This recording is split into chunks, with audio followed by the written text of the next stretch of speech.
वक्त गुजर जाता है लेकिन उस वक्त की यादें हमेशा हमारे साथ रह जाती हैं। हेलो हाय, मेरा नाम पंकज जीना है और आज हैशटैग किस्सा में जो किस्सा मैं आपको सुनाने जा रहा हूँ उसका हैशटैग है फागुन।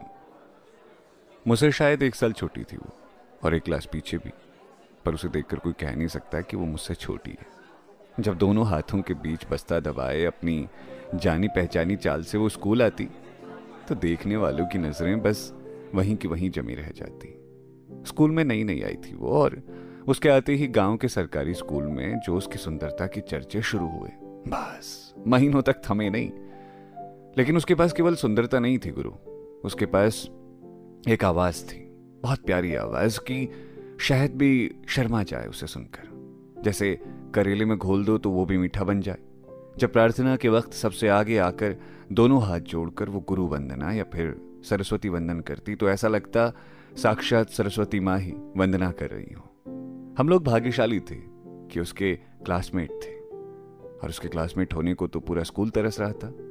दरअसल वो 1 साल पीछे थी, पर उस जमाने में 6ठी और 7वीं क्लास एक साथ लगती थी और एक ही कमरे में लगती थी। क्लास लगने के बाद एक लड़का सबकी हैंड राइटिंग यानी लिखने की कॉपियां जमा करता और उसे टीचर से चेक करवाता।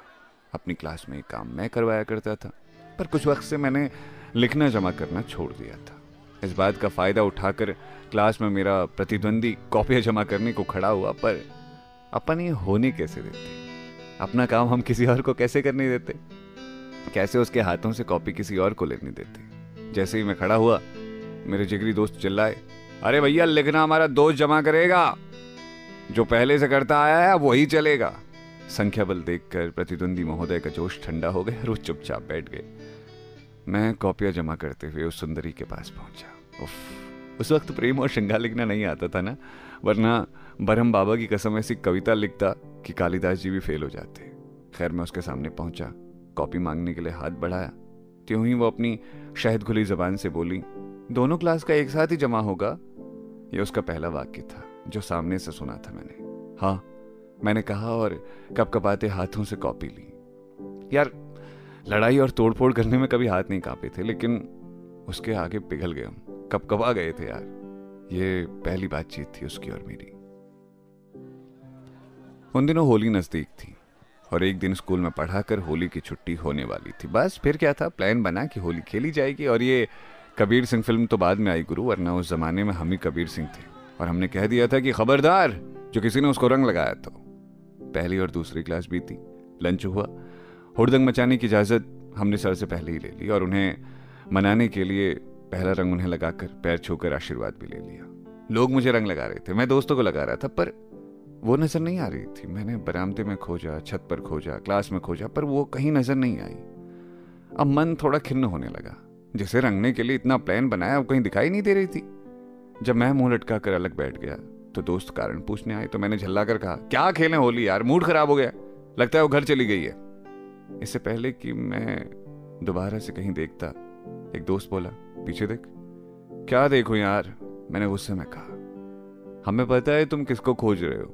पीछे से एक आवाज आई जिसकी खनक उसकी पहचान कराने को काफी थी। मेरे मुड़ते ही जब मैंने उसके सामने देखा तो वो सफेद सूट पर बिना जरा भी रंग लगे मेरे सामने खड़ी थी। मैं हड़बड़ा गया। मेरे दोस्त मुस्कुराते हुए पीछे हट गए और अगले ही पल उसकी उंगलियां मेरे गालों पर तैर रही थी। पता नहीं उसके हाथ ज्यादा मुलायम थे या मेरे गाल, या दोनों ही बातें थी, पर जो भी हो उसने मुझे रंग दिया।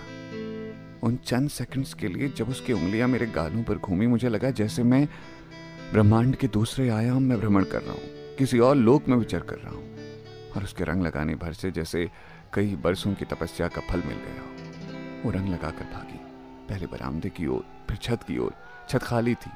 पांडे, अबीर लाओ बे इधर, कहकर मैंने दोनों मुट्ठियों में लाल और हरा रंग भरा और उसके पीछे दौड़ लगा दी। मेरा इशारा समझकर मेरे दोस्त सीढ़ी के पास पहरेदारी करने लगे। मैं छत पर गया। वो छज्जे की ओर छुपी हुई थी। मैं उसे ढूंढ नहीं पाता। अगर वो मुझे खोजते देख खिलखिलाकर हंसी नहीं होती। बस फिर क्या था, मैंने कहा, प्यार से आकर रंग लगवा लो, वरना जान लो पछताओगी। वो सामने आ गई। ऐसा लगा जैसे मैंने कोई धमकी दे दी हो। मुझे खुद बुरा लगा उसकी मासूमियत देखकर। मैं रंग लेकर उसकी ओर बढ़ा, पर ये क्या, सहसा उसने फिर से रंग मेरी ओर उछाल दिया और वो गुलाल उड़कर मेरी आंखों और मुंह में चला गया। अरे देखो इनको, रुको अभी बताते हैं तुमको। इस बार मैं उसे बख्शने वाला नहीं था, ये बात वो जानती थी। कुछ सेकंड तक उसने मुझे दौड़ाया और फिर आखिरकार वो रुक गई। इसके बाद तो उसके उजले चेहरे को लाल और हरे रंग से रंगते मुझे देर नहीं लगी। वो मेरी बाहों में थी और हम दोनों एक दूसरे को रंग लगा रहे थे। पर यह स्कूल था, यहाँ से प्रेम की शुरुआत होना ठीक नहीं था और प्रेम का दिखावा भी ठीक नहीं था। हालांकि हमारी उंगलियां अब भी जुड़ी हुई थी, फिर भी हम दोनों के बीच एक सम्मानजनक दूरी थी। वो अपना चेहरा मेरे करीब लाई, मेरे गालों पर छू लिया और धीरे से बोली, हैप्पी होली, रंग मुबारक। इससे पहले कि उस पल से बाहर आकर मैं कोई जवाब देता, वो फिर से उसी चंचल अंदाज में उंगलियां छुड़ाकर भागी और जाते हुए मुंह भी चढ़ा गई। मैं बुदबुदाया, रंग मुबारक, इश्क मुबारक। इस तरह होली के पहले ही होली खेली जा चुकी थी, प्रेम की होली। रंगोत्सव के पहले ही रंग चढ़ चुका था, प्रेम का रंग। तो ये था आज का हैशटैग किस्सा, जिसे लिखा था आशीष ने।